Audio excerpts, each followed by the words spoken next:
The broadcast is now starting. All attendees are in listen-only mode. I call the February 2nd, 2022 Apple Valley Planning Commission meeting to order. First item of business is the approval of the agenda.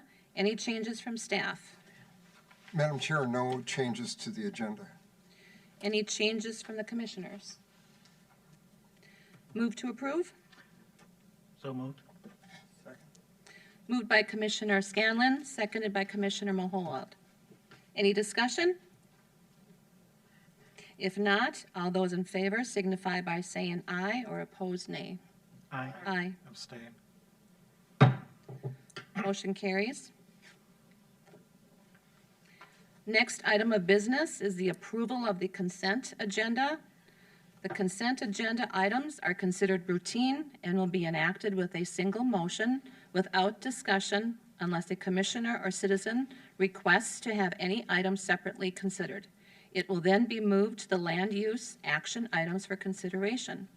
3A, approval of the minutes of January 5th, 2022 regular meeting. What's the pleasure of the commission? Madam Chair, I recommend approval of the agenda items as listed. Moved by Commissioner Scanlon and seconded by Commissioner Sandal.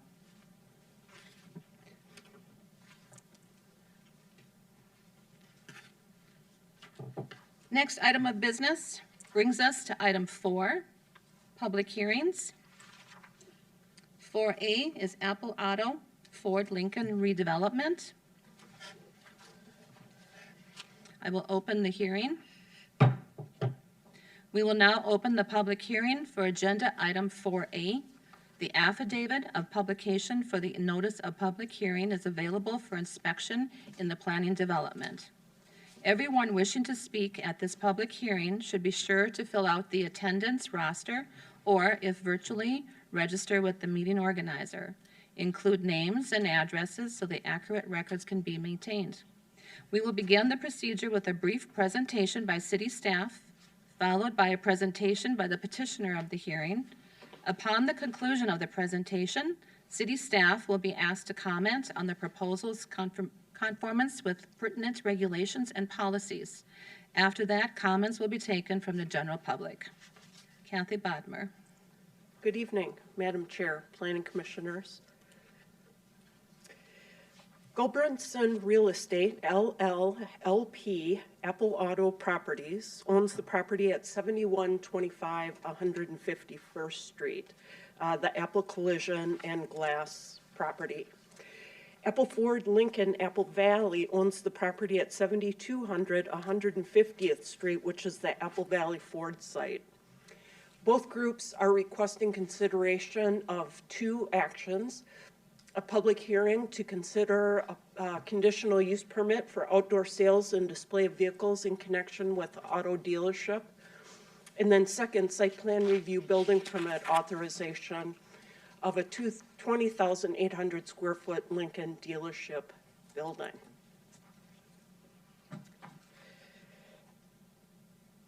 The Lincoln dealership building would be located on the parcel 7125 151st Street.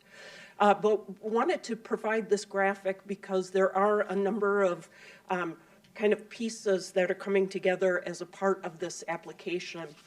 The two parties are requesting that the city consider vacating Gardenia Avenue and 151st Street, or a portion of 151st Street, up to the area where the circle would be. So they're kind of proposing maybe that could be a location for a cul-de-sac. The vacation is reviewed directly by the city council, so that's review is under a different track. And will be considered by the city council. They'll have the public hearing next week at their meeting, February 10th. But in the meantime, so there are a number of kind of pieces that are fitting together with this overall development. The overall scheme is to kind of bring the two properties together to create a single kind of integrated dealership campus. So the subject property is Zone GB, General Business. Automobile sales inside of a building is a permitted use in that zoning district.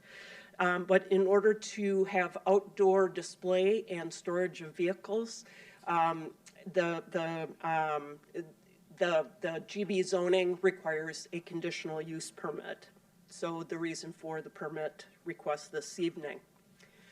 So a half-section map was included in your packet just to help kind of show the various properties that are in the area of the subject property. So the subject property, again, the 7125. Outlot A is actually a property that is owned by the city and leased back to Ford. So that is just a point of interest and information. Otherwise, Ford has the properties to the west and southwest. So the Alta survey shows the site, the buildings on the site as they are today. There are 5 multiple tenant buildings. Currently, Apple Auto is using it for their collision and glass repair facility. And the plan would be to remove everything and start fresh with a new development. So the removal plan, the cities received initially a plan that showed development not only of the subject site, but then onto some of the existing Ford dealership site. This raised some flags for staff because any changes to Ford's existing CUP for outdoor storage and display, we were concerned that that might have to be modified. But the plans were refined and brought down, and so the scope of the project was reduced to primarily the 7125 site, and then showing some work on the Ford site to accommodate a cul-de-sac if that was to move forward. So the civil site plan, again, the original submittal showed some changes to connections, some display areas, so on and so forth. But the revised plan came back and really ratcheted down that plan. So that helps with the issue of the existing CUP on the Ford site. So again, this property owner and the owner of the Ford site are requesting vacation of right-of-way. This will not be reviewed by the Planning Commission, again, as I said, but the vacation and the site plan are connected. So the two are tied together, and it'll mean kind of working together on the review.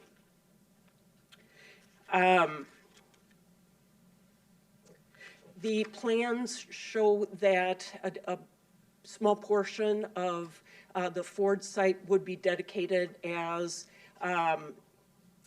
public street for a cul-de-sac. What the city will do as part of its vacation consideration is determine whether there's still a public need for the right-of-way. So that's going to be part of the discussion. But going back then to the overall site plan, by removing the gardenia access, what the plans are showing is a simple connection by way of the parking lot through on the north side, another private access internal shared with Ford on the west, and then a direct access on the southeast to 151st Street. So that's the public street access. The dealership, again, is proposed to be right around 20,800 square feet. 45 parking spaces would be required for a building of this size, and 123 spaces are shown on site. So they're looking good in that respect. In terms of the grading plan, again, the scope was brought down, limited a little bit. This has been reviewed by the city engineer. There are some technical things that the city engineer is working with the petitioner's engineer to resolve. So those discussions are underway. Similarly, with the utilities, The plans submitted last week show a stormwater retention area under the parking lot would be added for stormwater management. And then the building would connect to sanitary and water on the south side of the site. Again, the utilities are already on site. City engineers working with the petitioner's engineer, again, on some of the technical aspects of the plan.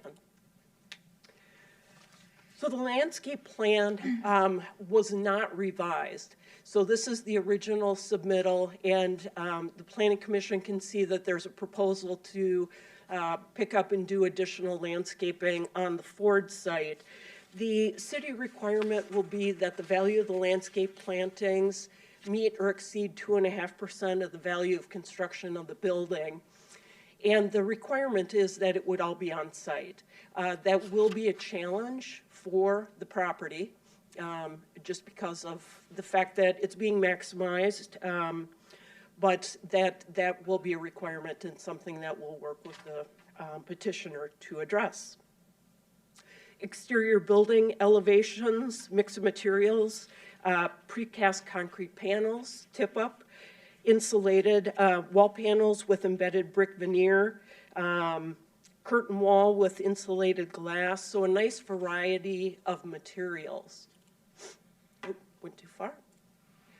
The petitioners did provide us with color renderings. What they're telling us is these are prototypical, so not exactly what's proposed here, but it gives you a sense. The style is very similar with kind of that glass open display and the service entrance on the west side, looking from the north. And then this is a rendering showing the west side of the building. So again, a real mix of materials, and then the east side. I believe the petitioner said the stairs would not be included in this building that are shown. But so as we move forward, we will bring along the exterior modeling, hopefully, of the actual building, so that'll help to be able to envision what the building will look like. So with that, Madam Chair, staff is requesting that the public hearing be open, but no further action be taken until the City Council is able to evaluate the vacation request. So tonight, it's just about taking comments, seeing what concerns there may be, and then we'll be back. That's good. Comments? Questions? Commissioner Scanlon? Madam Chair, Kathy, I had the understanding you kind of got this late, so I was wondering as far as maybe adding some, bringing a little more balance to the building exterior architecture. You know, it seems to be heavy on the north and west side. You know, that's the primary portions of the building, but then the east side and so forth are not as detailed. So, you know, as far as maybe the coloring or some details there. So maybe the applicant maybe can talk about that a little bit, if that could be looked at for the next time, and then actually have some elevation drawings specifically for this building. Okay, sure. So, and then we're just waiting as far as feedback from the city council and what direction they are intending to go, and then we can. Yes, yep. Depending on their decision, it could dictate the layout of the site plan, so. Very much so. So, Yep. Thanks, Kathy. Yep. Anyone else? Sure. Commissioner Mulhall? Thanks, Madam Chair. And I think it kind of will depend on the council's action with respect to that, but, you know, with regard to the areas of the Ford site that were modified and excluded, is there anything about the original design that was more advantageous for whatever reason, assuming that there would be that the roadway would be vacated, or are you kind of satisfied that the revisions to it that include just the proposed site are adequate? Yes, Madam Chair, the The latter is true. We don't, nothing, no flags have been raised. There were some thoughts about making some changes to the internal circulation, adding some lanes, and but that has been taken off the table. I don't think that we have a critical issue. That's something, once we get more guidance, then we'll look at a little closer and Okay, keep drilling down, kind of, to get comfortable. thank you. Anyone else? I have a few questions. Sure. The parking up front of the north entrance part of there, is there a reason why the building can't go further north? So you don't see so much parking lot? I guess I kind of envision just, a glass front, like 494, how you see the BMW and everything, and it's right up at the front. Just thinking that if we have parking up front, does that kind of look more like a used parking lot? We're trying to glamorize Lincoln, right? So, just a question on that. Yep. I know this is premature, but I'm just going to ask about the roundabout. My only concern is coming from Galaxy, taking a right there. You know what I'm talking about on, Yes. so Let's, I go to that area quite often, and it can get kind of congested. mm-hmm. And I know a lot of people kind of go through the CVS parking lot. I'm just wondering if people would kind of cut across BMO and CVS to get over there for the entrance. So that's kind of concerning to me. And then just for my education, could you explain to me why the city owns part of Outlook A? Outlot A? Let me see how to start. 'Cause it's just that one section, right? Right. Because it's not Gardenia, it's just the Outlook A. Right, right. So Outlot A was dedicated initially as 151st Street. And I won't go too much into the history because I am not as familiar as other staff, unless other staff would like to. Mr. Just out of Nordquist has curiosity, I been guess deep maybe- in the history, so he'd be able to offer some more.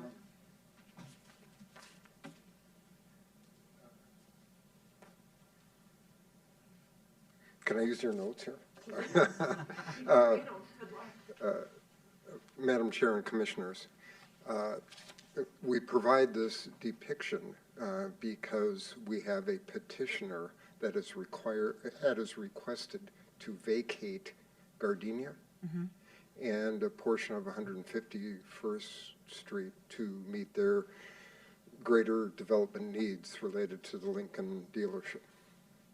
Okay, we'll kind of go on, if you don't mind me kind of peeling the onion here. So, back in 1992, was when the planned development area was being developed, and the general business area, which Lincoln is adjacent. But you're asking a question about Apple Auto, so I'm trying to, the PD number? 541. 541, thank you. And to approve it, you have multiple parcels within that PD, and each parcel is required to have a building, okay? And the intent, and at the time it was not Apple Valley Ford, it was, I think, a Chrysler dealership. Was it Chrysler? Yeah, Chrysler's where LA Fitness is now. Oh, So okay. it was the original Apple Ford. Okay.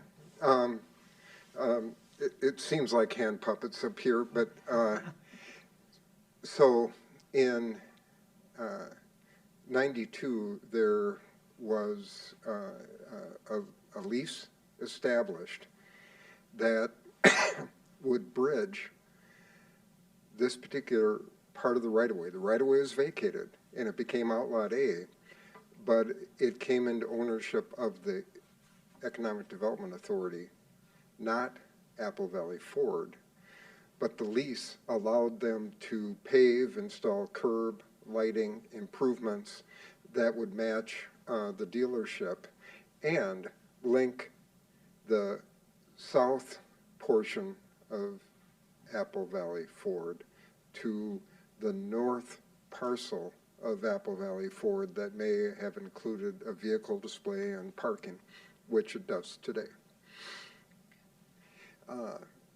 Outlot A with the EDA is the bridge that allows that to occur. And that's why Outlot A exists. The EDA does have an interest. They met last Thursday.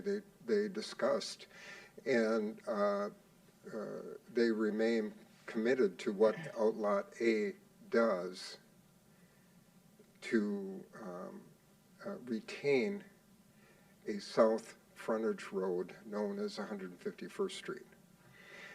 If you were to look at the evolution of dealerships along 494, Audi in particular is a great example of what occurs. The building forward a more compact design of the dealership lots. You know, life is a progression, and land use is forever.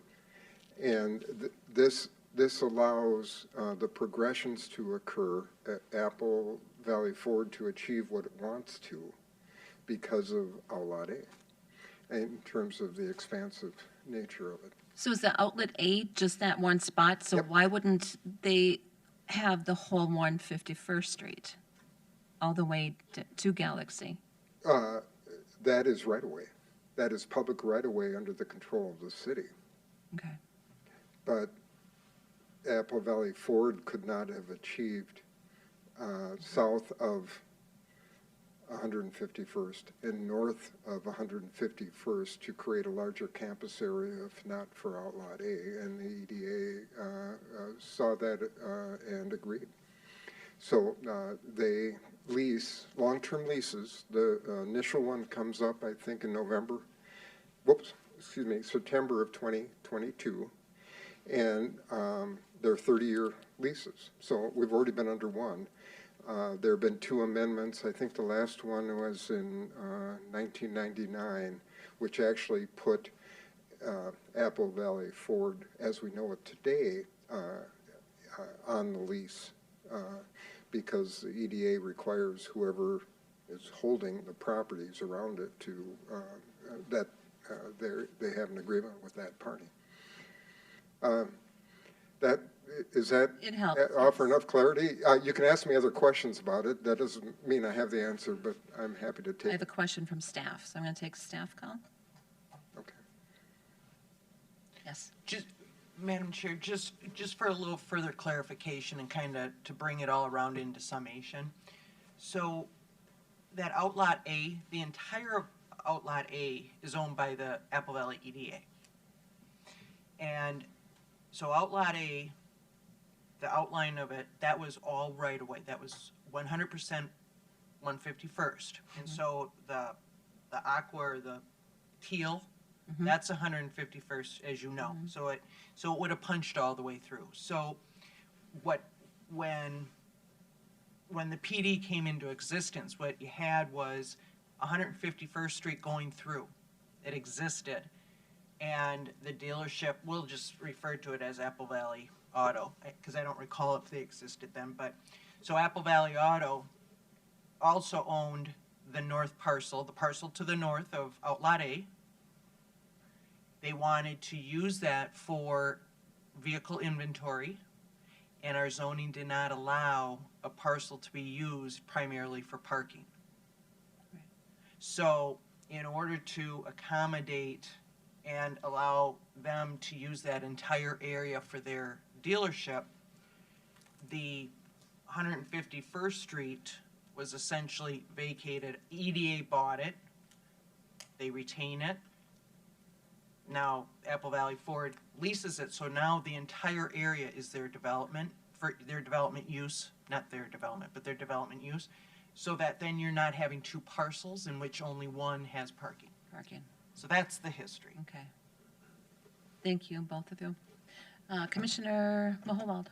Is there any, I know it's all premature pending the action of the city council, but is there a similar plan for the portion of 151st and Gardenia Avenue that if the right of way is vacated there? That is not what the petitioner has requested. That's, all we're trying to do is be responsive and address, might there be different ways to approach it and to further discuss it.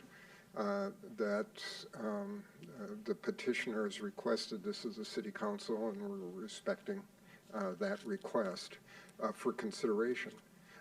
Again, and I'll state again that the EDA reviewed and discussed this last Thursday night, and they see the merit in having the flexibility, excuse me, in the future to have a south frontage south of County 42. And so it remains a question, but we want you to be able to honestly review the site plan and address those items, recognizing that this is also under discussion. Yeah.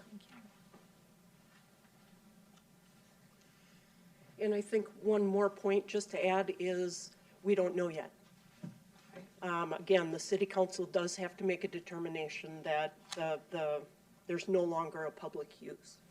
So, anything else? Anything else? Madam Chair, we're just, we have Ford in the room. Ford is hearing this and going, huh? And that's not what it's meant to be, but right. It's meant to be that it's a public process. Multiple things are going on, and we're also trying to respect their right to petition to vacate the teal-colored portions known as Gardenia Avenue and 151st. So. Okay, would the applicant like to speak at all and question any comments or questions? Yes, good evening, Commissioners. Thank you for the time tonight to listen to the plan, and Darwin, our architect, will speak more to the plan after this, but just wanted to give kind of an overview. Really, this came into about a few years ago. We purchased that property at 7125 with the intention of moving Lincoln over there. Ford and Lincoln have a plan that they would like us to separate Lincoln and all dealerships to separate that out, which will distinguish it. So we purchased the property. We've started to build a commercial center and collision center in Lakeville, about 10 miles south. So what that'll do is remove all of these businesses, our commercial service business, some of our parts business, and then our collision business, which will vastly free up the parking issue that we have and a lot of the congestion around the area. So it'll allow for more employee parking, more inventory parking, which has been an issue in the past, not so much the last couple of years, but I'm sure that will come back someday. So the plan would be to put Lincoln there, which will distinguish that and kind of elevate it away from the Ford brand. To address a couple of the questions I heard on the east wall, in Lincoln's ideal world, they have a plant wall on that wall where we don't have anything, because it really wouldn't do so well in Minnesota to have a bunch of dead plants on your wall in the winter. So we could probably do something with landscaping or evergreens or something that would dress that up a little bit. Our thought is to have some of the parking in front is just a little more functional and better for customers than if you've been to some of those stores where, out in Richfield, for example, everything's really indoors and people park on the back with all their inventories inside, which we're not doing. That would vastly increase the price of the development. So we think functionally it's a little better. May not be as appealing as pushing it all the way up to the front, but having a little bit of inventory in 42 and then customer parking is a little bit better. So with vacating Gardenia, that will also unify it into one campus, which I think will make it better for customers, also safer for customers and employees crossing Gardenia. I don't know what traffic counts are, but it feels like a lot of it is our own employees and staff using that road. It's definitely not a heavily used road. And then, as you're seeing, we think the Lincoln store, you've seen one in person in West End as an example in St. Louis Park, that it's a really elevated look. It's a much better look than what's currently on the site today. So that's kind of the intention, is to separate Lincoln from Ford and develop the property a little bit further. I think that, yeah, I'd be happy to have Darwin kind of walk through the building, and then happy to answer any questions about the site and the development. So, Thank you. thank you.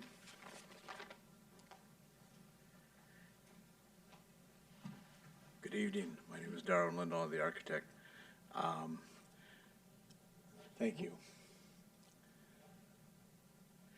I've got a little presentation. A lot of it is actually what. I'm getting closer. Excuse me? I lost, I know your presentation is here, and let's try this. I thought I had it open. Yep, that's There you it. go. Thank you very much. So a lot of the things Kathy has described, so I'm really probably not going to, may reiterate a few things, but kind of give you an overall view. And how do I advance it? I'm not familiar with this one. Do I click? Actually, if you scroll. Oh, okay, okay. You will go page by page. Okay, thank you. Yes.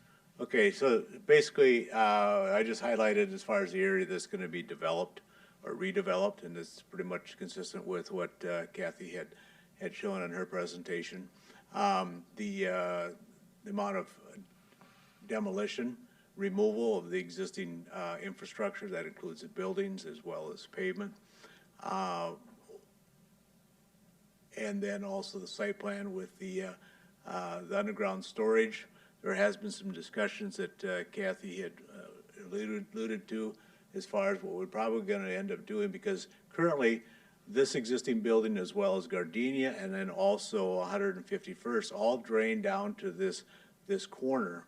And there's two catch basins here, and it actually goes to the south between the two Ford buildings, and then it actually, so it ends up on what, 152nd. So what we're looking, because I think one of the concerns the engineer had was that discharging into 150th, the 150th is pretty much has capacity for storm sewer. So that's kind of one of the things that we're looking at and working with on we'll be working with the city on that. Again, all the utilities come in from 150 first. And landscape, and this is actually the new one I just got today, so I'll send that to you, Kathy, showing the landscaping that would be involved in the areas that is being developed. But it's pretty consistent as how you had highlighted that. As far as the floor plan, basically what you've got, this is actually 150th Street, so that you've got the what they call, they no longer call it the showroom, they call it the runway. And so that's where you'd have your vehicles in line, and then customer sales consultants, and then customer lounge, and then there's a new vehicle, or excuse me, a service drive with your writers here, and then in the back is where you would have your service, and in the middle is the parts. And then there is actually a car wash on the north. I think probably one of the things we can look at is the elevations. These are the proposed elevations, but this is actually the south wall, which faces 151st, and maybe what we can do is introduce some similar detailing like over these doors that wraps around. Right now, this is actually proposed as precast planks with a thin brick veneer. Or actually the Lincoln's original, their proposal was just a metal panel, which I didn't think that the city would go for that. So maybe what we can do is we can break this up a little, introduce some windows and so forth to give it a little more, breaking up some of those masses. So so these are the exact elevations that Kathy was showing. Again, I'm just going to go over these are the renderings. I think the only difference between actually the front face of this and what is being proposed here is that exterior stairs are not always the best thing in Minnesota. So what we're doing is we're taking and reworking some of the grades so it slopes up, and then so it'll actually there won't be any stairway. But other than that, this is basically what it will be with the materials, which are the white aluminum composite panels. There's also some dark, almost a dark chocolate. And then there's actually, I'll scroll through here, this is where the dealer name will be located. We've gone seen through these, but here's kind of another just shots of what it looks like on the front and then also inside the runway. I won't say showroom, but inside the runway. So that's what you'll see when you enter the showroom. Here's some of the signage, which is adjustable, and it's actually, if you can see on the elevations, it's actually right up on the top here, which is suspended, you know, from this overhang. And there's various sizes, so we can be able to meet the city requirements for signage. Then also there's this band, this kind of pilaster that's part of the building. This is what you see right here. And so that'll have a logo on it, and it'll be a contrasting color as well. Pardon my scrolling here. And then also the pylon signs are same type of materials and color scheme, and then just some wayfinding, some directional signage that would be the same. Then on the interior, when you get into the interior, this is actually the customer lounge area. You'll see the customer lounge here, and then the service drive will be all enclosed. And then here's another final shot of the customer lounge, which has a backlit screen wall that the cutouts actually resemble the Lincoln logo, so at least the profile. So that basically is kind of a summary. And obviously, we're working through some things with the city staff, and we'll continue to work on those. I just wanted to kind of bring up one of the items that took up some discussion here earlier, and that is actually how to use the landscaping. Let me go back to this, the architectural site plan here. Let's scroll, okay, here.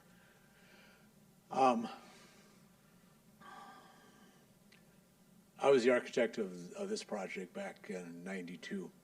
A lot of things that Mr. Norquist had indicated was correct from standpoint, but I think one of the main reasons why the city kept it is because even though the street wasn't fully developed, I don't believe at the time, but there are utilities underneath, public utilities, and the city didn't want to give that up because they wanted to be able to have control of the utilities that under the right-of-way. Then also in the event of way down in the future, if this property was ever sold off, that the city would have the ability to reconnect 151st.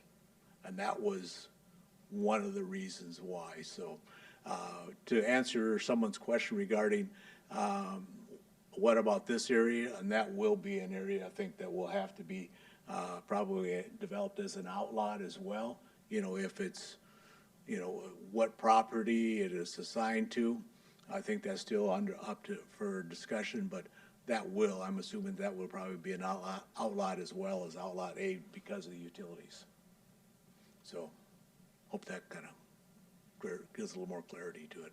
So if you have any questions, I'm certainly here to answer those as best as I can. And as you said, we're still working through some of the finer details with the city staff, and also, you know, the closing of the Gardenia, and really the only connection that we have in the Ford. That's really all that we're going to be doing. Basically, from a customer standpoint, what they're going to end up doing is obviously they come in from the west, they can actually go through here and circulate, which a lot of people do already, or else if they come in from the east, what they do is they'll circulate around here and come into the front. To answer your question regarding parking and that in the front of the building, it doesn't, you know, two-dimensionally it doesn't, it's hard to visualize, but the grading here actually slopes, you know, downward, so there's about a 2-foot grade difference from the sidewalk in front of the building. So from 150th, you're not going to actually see headlights. You're going to be pretty much looking right over the top, because Lincoln's intention for that is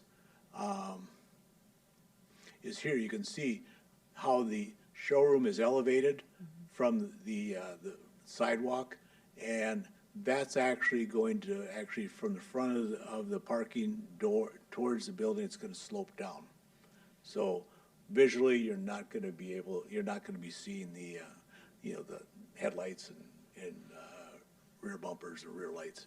They'll be down, so you'll actually get a greater view of the showroom, and that is the intention or a requirement that Lincoln has as part of their image. So if there's any questions, I'll certainly see if I can answer them. Thank you. Anybody have questions or comments? Yep, Commissioner Madam Chair. Scanlon? Thank you for your presentation and the upgrades that you're going to be doing to the property, and it's going to, I know with the Ford property, I think since I've been here, you've done 2 or 3 remodels and additions and so forth that you're continuing to improve and enhance the property and its presentation. And I also understand that, you have a formula that you're working with Ford and Lincoln to, bring this together and what they want to see. And my only additional comment to that is that, we pride ourselves too in the Apple Valley with trying to find a balance in commercial properties that they do bring a, 4-sided balance to the design. So I hope you can take that and working with Kathy, of course, to come up with a little bit more balance there to the exterior. And you've already commented a little bit on that, so I thank you. I think we can sort of take a look at those other, sides of the building, that face 157 or 51st to, to make that look more than a back of a building. Yeah. Give some a little more character to it. Yeah. So, okay. Any other questions? I do have a comment. I'm going through my mind and thinking of other dealerships around here and stuff, and I'm struggling with the service at the front of the showroom, right next to it. Generally, it's on the side or on the back of it. No, that's actually been an evolution. I've been doing auto dealerships for 30 years. And the main emphasis is to bring the service customer to the front of the dealership and treat them just like they treat a sales customer. Where in the old, now obviously there's some sites where you can't do that, but they want to give that presence to the the service customer so that they're not like going to the back of the building or to the side of the building. And so that is what Lincoln has, and that which is shown, and that's what we are proposing. Actually, that's really all what they would require. So, so that it's pretty much like I said that the if you look at most of the new auto dealerships, that you see the service drive in the front. Anybody else? Bruce? Madam Chair, I wanted to follow back to, Scanlon had a comment about what you do to add, whether it be landscaping or building elements, particularly we're talking about the south side. And I just had a thought, and because I can't remember the month, I can't flip back to the images, but we had a similar concern when we were working on the restaurant in Mercado at 152nd and Galaxy. And they did some wonderful treatments and plantings that weren't so complicated. But if you don't mind, I'd like to assemble those images just to share them because they're so powerful and striking. And, you're part of the Central Village, they're part of the Central Village. They came up with a solution in a very complicated, narrow area with multiple major utilities running through that went vertical. And so I'm just suggesting, I think the Planning Commission has seen some vertical elements, not just trees, not just dropping trees in, but really just something I want to share. Chris, if you don't mind me doing that. will, it, it really, it presents just in a very unique way, so. Thank you, Bruce. Thanks, Bruce. Anyone else? I don't think so. That's about it, I guess. Okay, thank you very much. Thank you. Okay. If you are here in person, please come to the podium to speak and address all comments and questions to the chair. If you are joining us virtually or via phone, please submit your questions and comments to the meeting organizer.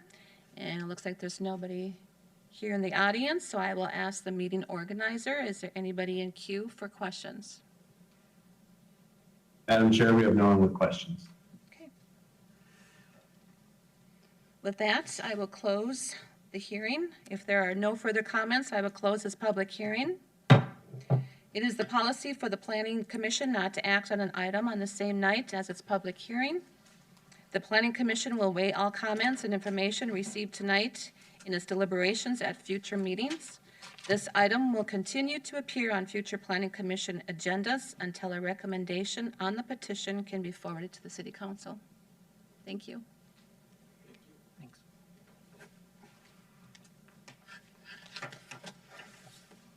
This brings us to the next item, number 5, land use. Looks like there's nothing listed on the agenda.